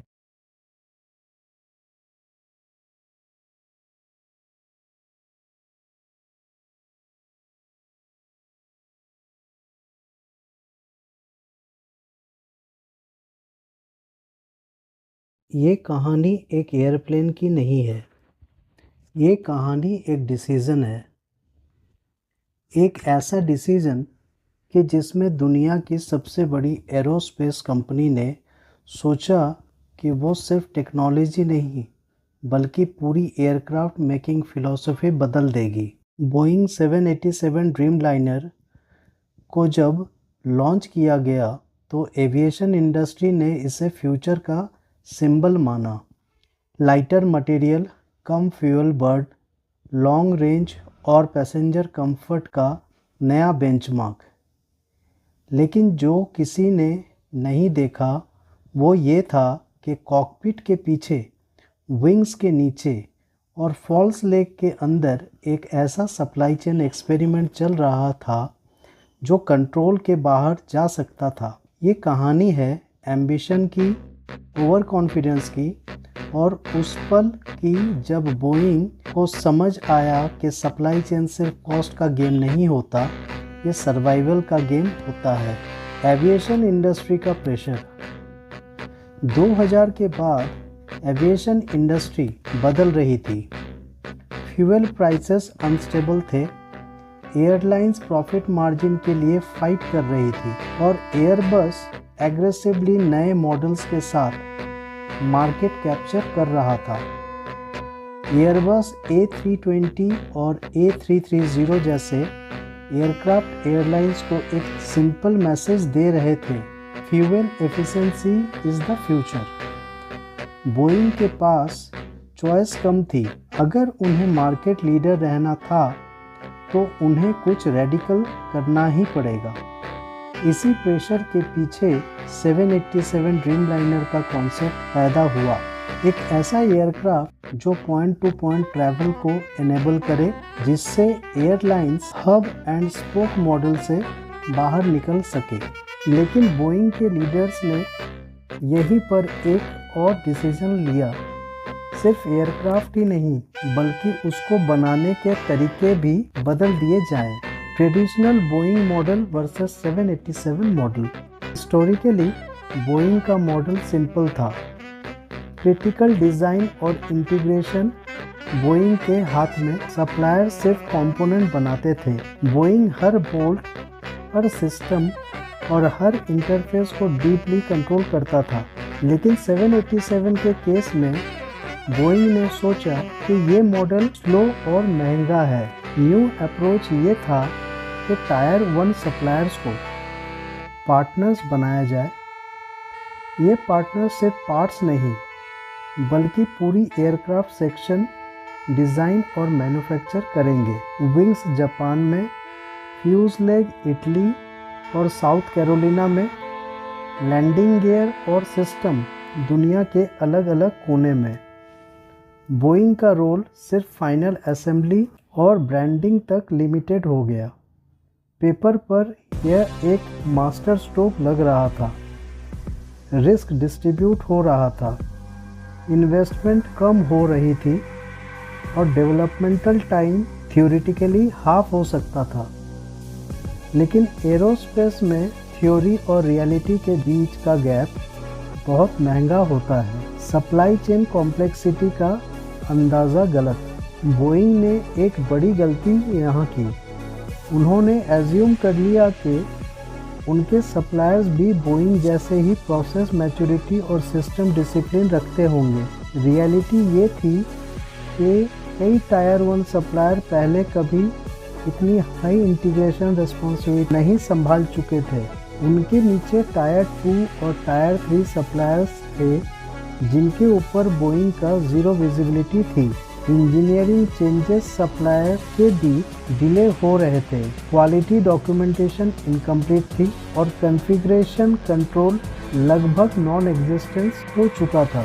Boeing को लग रहा था कि सब कुछ प्लान के मुताबिक चल रहा है, जबकि ग्राउंड लेवल पर केओस क्वाइटली ग्रो हो रहा था। ये वही स्टेज होता है जहां सप्लाई चेन फेलियर्स सबसे डेंजरस होते हैं, जब वो दिखते नहीं पर बिल्ड होते रहते हैं। ट्रैवल्ड वर्क और सिस्टमिक फेलियर। जब बोइंग के इंजीनियर्स ने सप्लायर्स के प्लांट विजिट करने शुरू किए, उन्होंने जो देखा वो अलार्मिंग था। एयरक्राफ्ट सेक्शन जो रेडी टू इंस्टॉल होने चाहिए थे वो इनकम्प्लीट थे। वायरिंग मिसिंग थी, फास्टनर्स लगे नहीं थे और कई जगह टेम्पररी फिक्सेस यूज़ हो रहे थे। बोइंग इंटरनली ट्रैवल्ड वर्क कह रहा था, यानी वो काम जो सप्लायर को करना चाहिए था वो अनफिनिश्ड स्टेट में बोइंग के पास आ रहा था। ये सिर्फ क्वालिटी का इशू नहीं था, ये एक वार्निंग थी कि सप्लाई चेन अकाउंटेबिलिटी टूट चुकी है। बोइंग को अपने ही इंजीनियर्स को सप्लायर्स के फैक्ट्री में भेजना पड़ा ताकि वो बेसिक असेंबली और इंटीग्रेशन इश्यूज फिक्स कर सके। इस पॉइंट पर बोइंग इफ़ेक्टिवली अपनी ही सप्लाई चेन को रेस्क्यू कर रहा था। डिलेज का सिलसिला और डोमिनो इफेक्ट। 787 के सप्लाई चेन टाइटली इंटरकनेक्टेड था। एक सप्लायर की डिले पूरे सिस्टम को डिले कर देती थी। विंग्स लेट हुई तो फ्यूज़लेज इंटीग्रेशन रुक गया, फ्यूज़लेज लेट हुई तो फाइनल असेंबली स्टॉल हो गई और फाइनल असेंबली रुकी तो एयरलाइंस को डिलीवरी नहीं मिली। बोइंग ने पहले डिले अनाउंस किया, फिर दूसरा, फिर तीसरा। हर अनाउंसमेंट के साथ इन्वेस्टर कॉन्फिडेंस गिरता गया और एयरलाइंस का प्रेशर बढ़ता गया। 2007 से लेके 2011 तक फर्स्ट डिलीवरी कंटिन्यूअसली पोस्टपोन्ड होती रही। इस दौरान बोइंग $1 बिलियन बर्न कर रहा था। पेनल्टीज, रीवर्क्स, ओवरटाइम और इमरजेंसी सप्लायर बेल आउट पर। सप्लाई चेन को जो रिस्क बोइंग ने डिस्ट्रीब्यूट करना चाहा था, वही रिस्क एक सेंट्रलाइज्ड डिजास्टर बन गया। सप्लायर्स को खरीदना, डैमेज कंट्रोल। सिचुएशन इतना बिगड़ चुकी थी कि बोइंग के पास एक ही ऑप्शन बचा, कंट्रोल वापस लेना। बोइंग ने कुछ मेजर सप्लायर्स को एक्वायर कर लिया, सिर्फ इसलिए ताकि प्रोडक्शन रुक ना जाए। ये वही सप्लायर्स थे जिन्हें बोइंग ने पहले रिस्क ट्रांसफ़र के लिए चूज़ किया था। अब वही सप्लायर्स बोइंग के बैलेंस शीट पर बर्डन बन चुके थे। ये मोमेंट सप्लाई चेन स्ट्रेटेजी का कंप्लीट यू टर्न था। बोइंग ने समझ लिया था कि एरोस्पेस जैसा high risk, high complexity industry में कंट्रोल आउटसोर्स करना एक लग्जरी नहीं बल्कि लायबिलिटी बन सकता है। बैटरी फायर और ग्लोबल ग्राउंडिंग। 2013 में जब दुनिया ने सोचा कि 787 फाइनली स्टेबल हो गया है, तब एक और शॉक आया, lithium ion battery fires. Aircraft में आग लगने की इंसिडेंट्स ने रेगुलेटर्स को फोर्स किया कि पूरे ग्लोबल 787 फ्लीट ग्राउंड कर दिया जाए। ये एविएशन हिस्ट्री का एक रेयर मोमेंट था। ये सिर्फ एक कंपोनेंट फेलियर नहीं था बल्कि फ्रैगमेंटेड डिज़ाइन ओनरशिप और अनक्लियर अकाउंटेबिलिटी का रिजल्ट था। अलग अलग सप्लायर्स के सिस्टम परफेक्टली इंटीग्रेट नहीं हो पा रहे थे और बोइंग के पास रियल टाइम विजिबिलिटी नहीं थी। ट्रस्ट जो ऑलरेडी वीक हो चुका था अब ऑलमोस्ट ब्रेक हो गया। क्वालिटी क्राइसिस का सेकेंड फेज। ग्राउंडिंग के बाद भी प्रॉब्लम्स ख़त्म नहीं हुई। 2020 के बाद फ्यूज़लेज गैप, इंस्पेक्शन लैप्सेस और डॉक्यूमेंटेशन इश्यूज फिर से सरफेस होने लगे।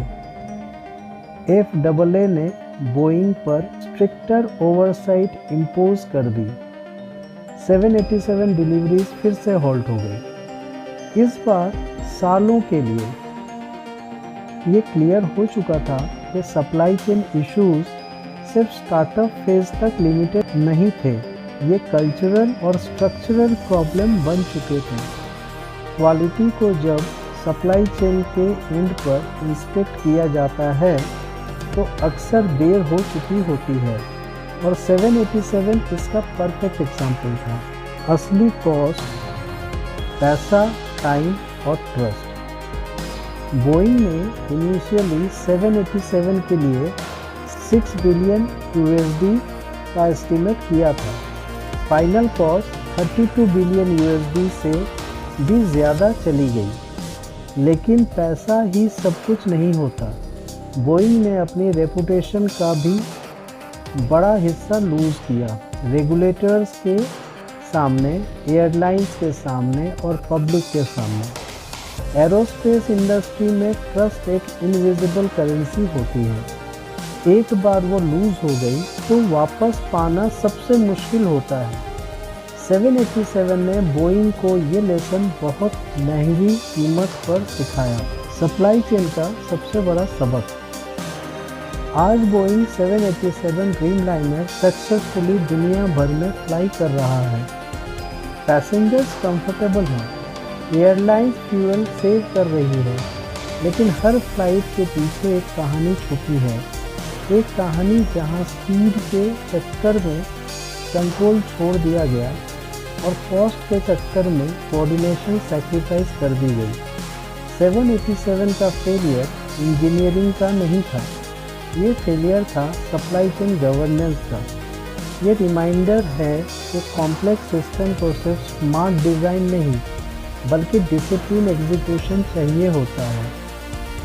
और जब सप्लाई चेन फेल होती है तो दुनिया के बेस्ट प्रोडक्ट भी ज़मीन पर आ सकते हैं। दोस्तों, ये वीडियो आपको कैसी लगी? लाइक, शेयर और कमेंट्स करके ज़रूर बताइए। See you in the next video.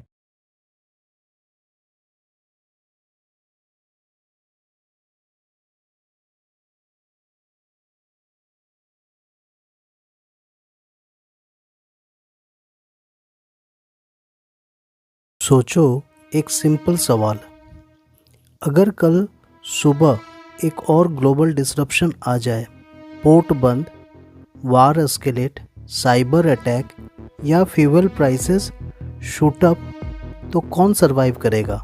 जो रिएक्ट करेगा या जो पहले से रेडी होगा? MHI की लेटेस्ट 2026 सप्लाई चेन रिपोर्ट के हिसाब से 2026 वो साल होगा जहां सप्लाई चेन फायर फाइटिंग छोड़ के फ्यूचर प्लानिंग मोड में आ चुका होगा। आज का वीडियो में हम बात करेंगे 9 सप्लाई चेन ट्रेंड्स की जो 2026 का गेम कम्प्लीटली चेंज करने वाला है। एंड तक देखो क्योंकि ये सिर्फ कंपनीज़ के लिए नहीं है, प्रोफेशनल्स और स्टूडेंट्स के लिए भी वार्निंग सिग्नल्स है। MHI यानी मटेरियल हैंडलिंग इंडस्ट्री ने अपना बोर्ड ऑफ गवर्नर्स और इंडस्ट्री लीडर्स के साथ मिलके एक क्लियर मैसेज दिया है।